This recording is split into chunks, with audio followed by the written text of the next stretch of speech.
हले राम राज काय उडे आमासी झाले राम राज काय उडे आमासे झाले राम राज काय उडे आमासी झाले राम राज काय उडे आमासे झाले राम राज काय उडे आमासे झाले राम राज काय उडे आमासे झाले राम राज काय उडे आमासे झाले राम राज काय उडे आमासे धरणी धन पिक काही बुडल्या असे धरणी धन पिक काही बुडल्या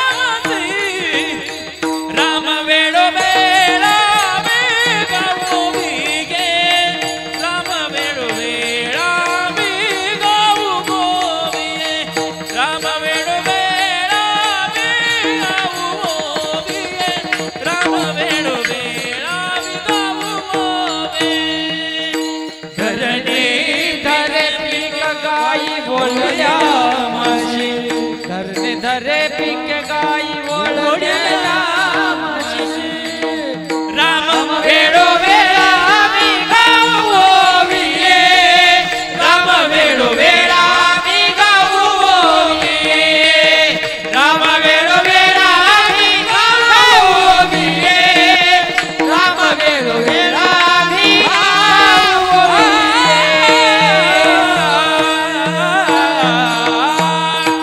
ते रामराज्य आमच्या हृदयावर गाजवलं पाहिजे. नाहीतरी हेच आपला देश आहे महाराज. सर्व 3.5 हाताचा शरीर म्हणजे आपला देशच आहे तो.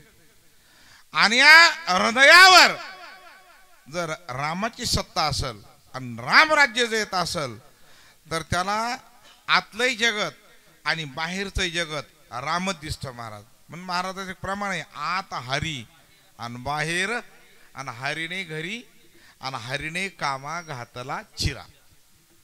कारण ज्याला आतमध्ये हृदयामध्ये ते आहे ना महाराज. हे 5-5 अवतारापासून आहेत महाराज. काही काही साधक भगवंता बरोबर 5-5 अवतारानं. गंधर्व कन्याला शाप झाला होता. शाप दिला त्यांनी की तो म्हणले आता मृत्यू लोकामध्ये तुम्ही जन्माला जा. पण त्यांनी पाय धरले ऋषीमुनींचे सर्वांचे. मी ठीक आहे गंधर्व कन्या मारणे मी मृत्यू लोकात जाईल जन्म घेईल. पण माझी एक इच्छा आहे भले मला मृत्यू लोकात जन्म द्या पण माझी एकच इच्छा पुरी करा प्रभू. कोणती? वैष्णवांच्या घरी द्या. बरं काय व्हायचं तुम्हाला? काही नाही. गंधर्व कन्या म्हणाली मी कोण्याही वैष्णवाच्या घरी जरी करता गेले पण दाशी म्हणून राहील. काय म्हणून राहील? दाशी. ही मागणी त्यांची महाराज. मन कृतयुगामध्ये भक्त प्रल्हादाचा अवतार होता. भागवतामधला विषय सांगतो तुम्हाला. आणि त्या भक्त प्रल्हादांच्या सेवेसाठी एक दाशी होती. तिचं नाव आहे पद्मिनी दाशी. पद्मिनी दाशी होती ती. मग पद्मिनी दाशीनं भक्त प्रल्हादाची भरपूर सेवा केली. पण योग असा आला हिरण्यकश्यपूचा उद्धारही झाला. आणि भगवंतानं प्रल्हादजीला विचारलं महात्मन तुम्हाला काय पाहिजे आता? त्याने म्हणले मला काय गरज नाही बाबा. मला भजन दे ह्याच्या पलीकडे मला काही नको. म्हणले चालेल. राहिला प्रश्न पद्मिनी दाशीचा. पद्मिनीला विचारलं बाई तुझी इच्छा सांग मी तुला आता प्रसन्न आहे. तुला काय पाहिजे ते माग.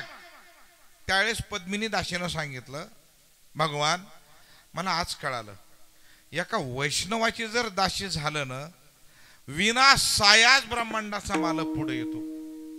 काही प्रयत्न करायची गरज नाही. हे मला आता कळालं. भगवान मी अजून पुढला जन्म घेईल पण कोण्या तरी वारकऱ्याची दाशीच कुठं तरी जाईल संताकड किंवा भगवंताकड पण दाशी म्हणून. मग कृतयुग संपलं आणि त्रेतायुगामध्ये तेच नरसिंह भगवान प्रभू रामचंद्र झाले आणि तीच पद्मिनी दाशी पुन्हा मंथरा दाशी झाली महाराज.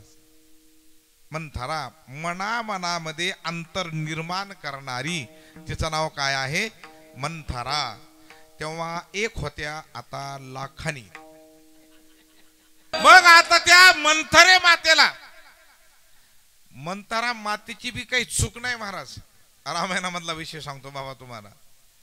कारण ह्यांचं सगळं तयार झालं होतं राज्याभिषेकाचं, पण वरे देव लोक म्हणाले ह्यांचा जर राज्याभिषेक झाला आणि इथं बसले तर वनातलं काय करायचं?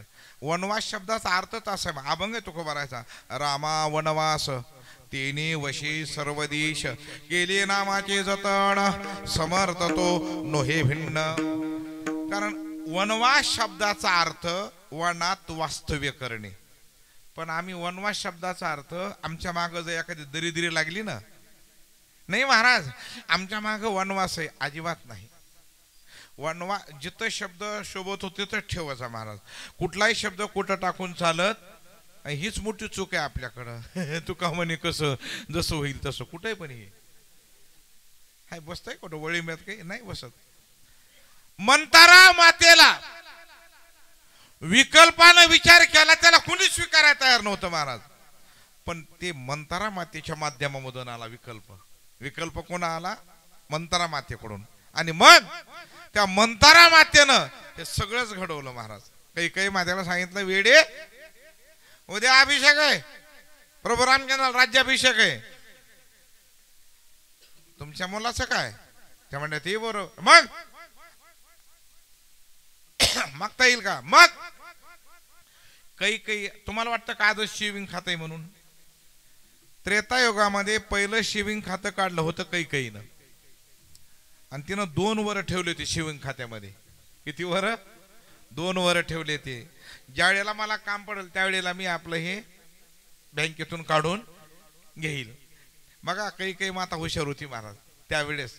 मग ते 2 वर नेमके त्यावेळेस काढले. दशरथाने सुद्धा खूप विचार केला, अरे हे बघ एवढा सोहळा चांगला व्हायला होऊ दे, तुम प्राण माग. ते म्हणजे प्राण नको नको नको, मला तीच द्या, माझं 2 वर. काय पाहिजे? माझ्या भरताला राज्य आणि रामाला वनवास. काहीच चूक नव्हती महाराज कैकेयीची. राम प्रभू जर वनात गेले नसते तर दुर्वा, शरमंग ऋषी, गौतम ऋषी, मार्कंडे ऋषी ह्यांच्या भेटी केव्हा व्हायची असते महाराज? कैकेयी मातेची काय चूक आहे? नाही त्यांना जावंच लागल. खूप विनंती केली, शेवटी कैकेयी मातेनं सांगितलं दशरथाला की तुम्ही ज्या कुळात जन्माला आलात त्या कुळातला तुम्ही विचार थोडा तरी करा. आणि मग दशरथ राजा म्हणजे कैकेयी मला कळतं, रघुकुल रीत सदा चली आई, प्राण जाये पर वचन न जाई.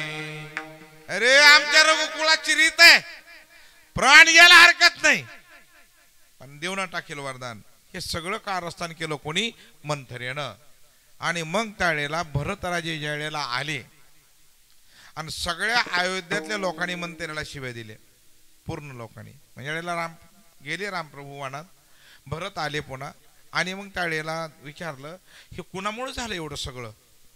माझे पिताश्री गेले, माझे बंधू गेले वनात, ह्याचं कोण आहे?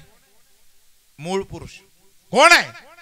ते म्हणले मंथरा आहे. मंथरा धारदार शस्त्र घेतलं महाराज, नायनाट करून टाकतो म्हणजे. मंथरेचा नाही, त्या मंथरेच्या वृत्तीचा नायनाट करू. ही मंथरा वृत्ती जर शिल्लक राहिली तर कोणालाच परमार्थ करू देणार नाही.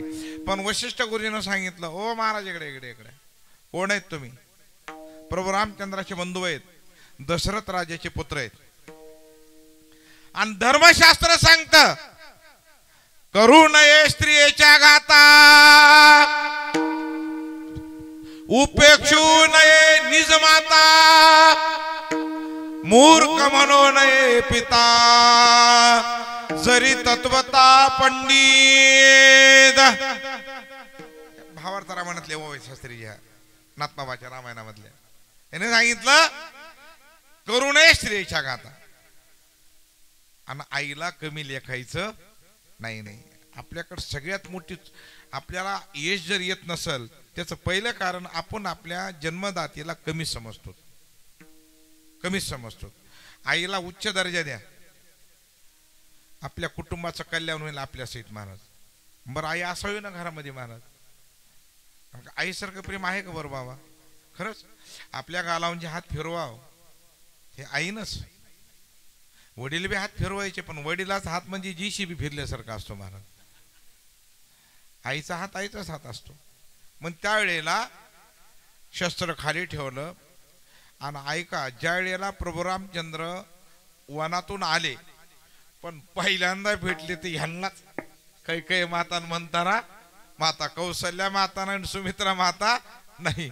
लोक म्हणले बघा रामप्रभू, अहो खरं तुम्हाला त्यांनी वनात पाठवलंय आणि तुम्ही त्यांना पहिल्यांदा भेटायला.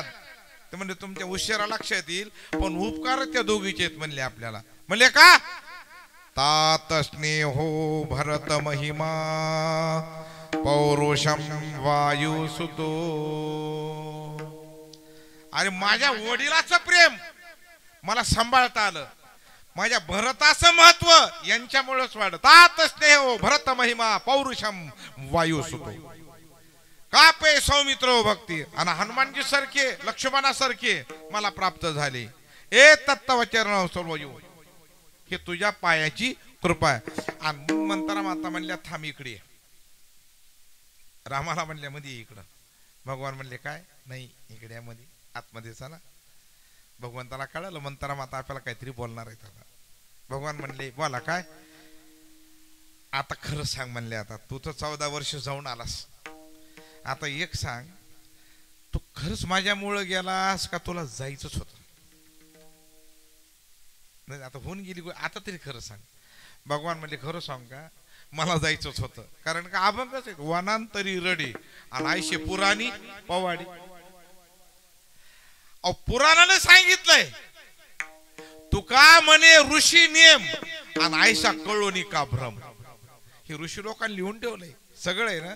मग तरी पण भगवान म्हणले मंथरा खरं सांग का मातोश्री, मलाच वनात जायचं होतं. मग मला तुम्हाला जायचं असेल ना, पण मला ह्या लोकांनी शिव्या दिल्या ना, ह्याचं काय करायचं आता. भगवान म्हणले मग तुम्ही मला शिव्या द्या, द्या द्या द्या आता द्या. मंथरा म्हणल्या देईल शिव्या, पण ह्या बी शिविंग खात्यामध्येच ठेवते आता. मग आता पण ह्या बघ भगवंता, मी शिव्या देणार आहे, पण लक्षात ठेव माझ्या मनात आल्यावर देणार आहे. तुम्हाला मातोश्री जेव्हा शिव्या द्या वाटतील तेव्हा द्या, मग काय अडचण आहे का. त्रेतायुग संपलं आणि द्वापार युगामध्ये तेच प्रभू रामचंद्र भगवान कृष्ण परमात्मा झाले आणि त्याच मंतारा कुब्जा दाशी झाल्या महाराज. आणि म्हणून कुब्जा मातेने जे चंदन लावलं होतं ना, चंदन, कारण त्या चंदनानं महाराज त्यांचं भाग्यच बदलणार होतं भगवंतात. म्हणून त्यावेळेला अक्रूरजीनं सांगितलं भगवान कुणाला भेटा का न भेटा, पण अगोदर कुब्जा मातेला भेटा. का त्या बऱ्याच कालखंडापासून चंदन उघडून ठेवलंय आणि ज्या दिवशी तुमच्या कपाळाला ते लागेल ना, तुमचं भाग्यच बदलल महाराज. म्हणून चंदन महत्वाचं आहे. पण ह्याचा अर्थच वेगळा केला लोकांनी. चंदन शब्दाचा अर्थच बदलून टाकला सगळा. एकमेकांनी काही 1000-2000ला बुडवलं महाराज.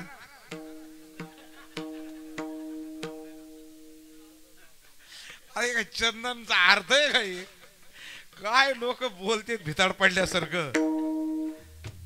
ती चंदन लावलं महाराज. भगवान म्हणतात मातोश्री काय नको रे म्हणले, अजून पुढे मला जन्म घ्यायचा आहे, पण दाशीच व्हायचंय.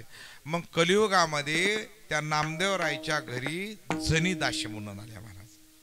ही 4 अवतारापासून बाई होती महाराज जनाबाई. आणि म्हणून त्यावेळेला त्यांना लक्षात आलं की राम अवतारामध्ये आपण जी शिव्या खाल्ल्यात ह्याची आता परतफेड करणं. मग एका दिवशी त्या म्हणल्या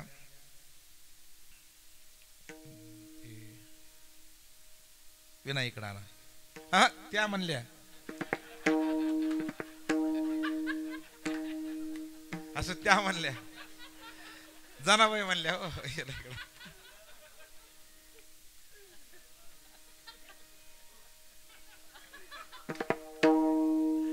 त्या म्हणल्या का नाही आज मी भजन सुरू करणार. म्हणले कस काय? माझी इच्छा आहे, रोज तुम्हाला चाल देते, आज मी भजन सुरू करणार आहे. आणि जे महाराज मग जनाबाईनं विना घेतला आणि महाराज त्यांच्या शिव्या पण निका वेदांत आहे. अरे विठ्या, अरे विठ्या, मूळ मायेच्या कारट्या, तुझी रांडरंडकी झाली, जन्म सावित्रीत सुडाल्याली, तुझे गेले मडे, तुला पाहुनी काळ रडे, उभी राहुनी अंगणी, शिव्या देते दासी जनी. हे रामप्रभूची सेवा केल्याचं फल आहे महाराज.